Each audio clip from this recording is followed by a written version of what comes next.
ingin ngomong sesuatu yang dimana kita semua tahu kalau di tahun 2020 kemarin ya kan, kita bangsa Indonesia bahkan dunia itu digoyahkan oleh suatu virus ya kan, yang membuat seluruh dunia itu menjadi pandemi yang sifatnya global. Ya puji Tuhannya kita survive sampai sekarang, tapi ya nggak bisa dipungkiri yang dimana itu memberikan pukulan yang cukup besar bagi kita umat manusia,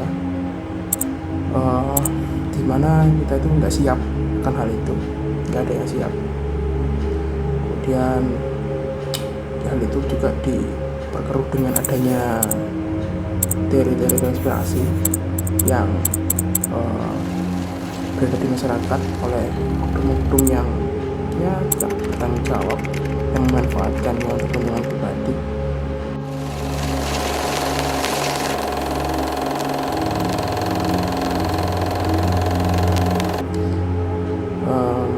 Di sini aku mau bilang sih, yang dimana ini keresahan pribadi ya,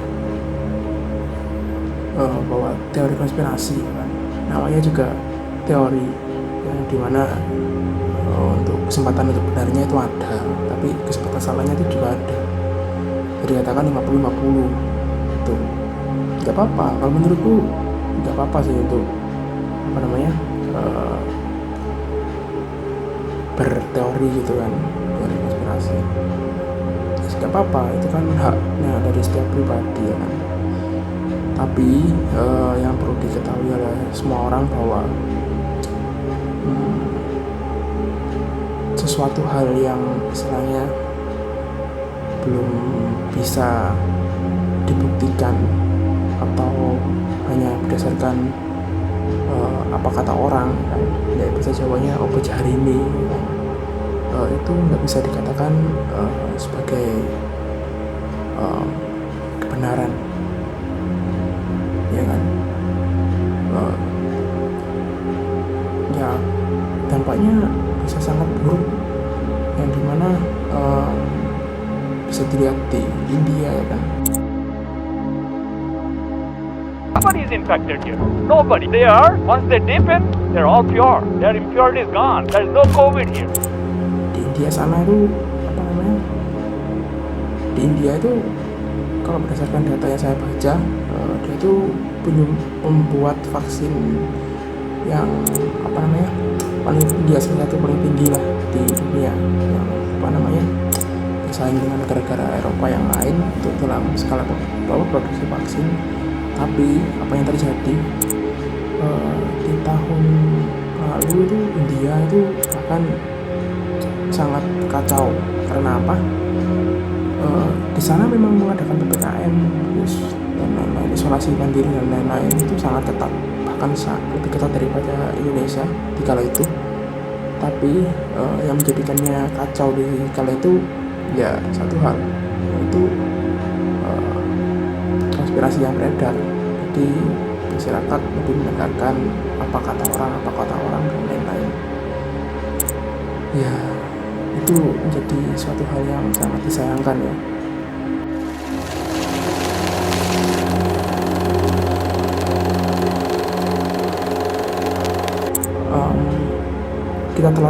Kita bedah dulu aja dari yang namanya kebenaran gitu. Kalau dalam filsafat sendiri itu memiliki kebenaran itu memiliki berbagai bentuk yang tergantung pada perspektif yang digunakan. Bagi perspektif itu jadi kalau menurut filsafat itu dari perspektifnya itu dibedakan menjadi 3 hal, yaitu dari korespondensi, di mana dari korespondensi ini adalah berpandangan bahwa pernyataan itu jika benar, pernyataan itu dikatakan benar jika itu sesuai dengan apa yang ada di alam atau yang sebenarnya memang benar begitu. Jadi kita katakanlah dalam kasus yang dimana Surabaya adalah ibu kota dari Provinsi Jawa Timur, Ya memang kalau saya mengatakan itu memang benar adanya, karena kenyataannya memang Surabaya adalah ibu kota dari Jawa Timur, ya kan. Terus yang kedua itu ada dari koherensi, yang dimana dari pembuktian secara berulang pada teori korespondensi pada akhirnya akan menciptakan suatu teori, yaitu teori koherensi, yang dimana yang berwujud biasanya itu sebagai kebenaran umum. Contohnya matahari terbit dari arah timur, ya gak perlu kita berdebatnya lagi kan, karena memang itu adalah suatu hal yang umum yang semua orang tahu bahwa ya matahari ya dari timur. Yang ketiga itu ada teori pragmatis, yang dimana teori pragmatis ini berbeda dari teori yang sebelumnya dalam menentukan dasar kebenaran, dimana sebelumnya juga pada teori korespondensi dasar kebenarannya adalah fakta objektif, sedangkan pada teori pragmatis itu meletakkan dasar kebenarannya pada manfaat praktis dalam memecahkan persoalan kehidupan. Nah, dari tiga teori kebenaran menurut filsafat tadi, jika kita kaitkan pada kasus COVID tadi, yang dimana itu bakal diperburuk oleh teori-teori konspirasi, yang dimana teori konspirasi itu adalah sifatnya yang subjektif, yaitu tadi yang kata saya adalah kata orang. Nah, itu yang sifatnya kalau berdasarkan teori korespondensi itu masih teori itu berpandangan bahwa kebenaran itu hanya dimiliki oleh yang mengatakan pernyataan tersebut, tapi dalam objeknya itu masih belum tentu kayak begitu. Maka dari itu inilah masalahnya kalau menurut saya, masyarakat kita itu mudah percaya. Maka itu diperlukannya, kalau untuk kasus ini saya meminta ayolah untuk bersama-sama kita lebih kritis dalam menyeleksi segala informasi yang masuk, dan apalagi dengan perkembangan teknologi yang begitu sangat cepat,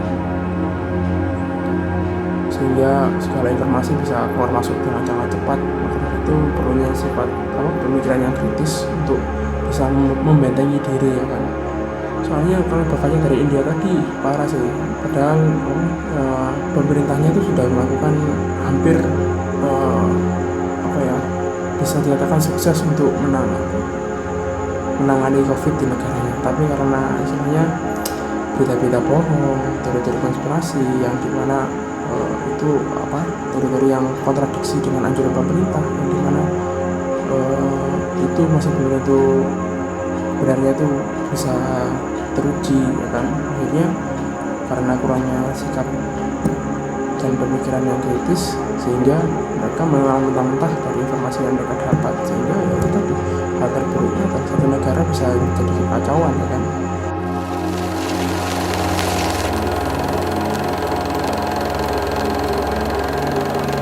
Tujuan dari saya membuat video ini adalah perlunya sifat kritis dalam menyikapi segala sesuatu, terutama segala bentuk arus informasi, ya kan. Karena itu bisa dampaknya sangat di luar dugaan. Maka dari itu perlunya kewaspadaan diri, mulai dari diri sendiri, untuk bisa meyakini suatu hal itu benar jika memenuhi dua syarat, yaitu ada yang mengatakan hal itu benar, dan juga dalam realitasnya atau dalam sisi objektivitasnya itu juga benar. Jadi kebenaran itu tidak bersifat subjektif, harus objektif. Kira-kira seperti itu. Terima kasih dari saya. Selamat pagi.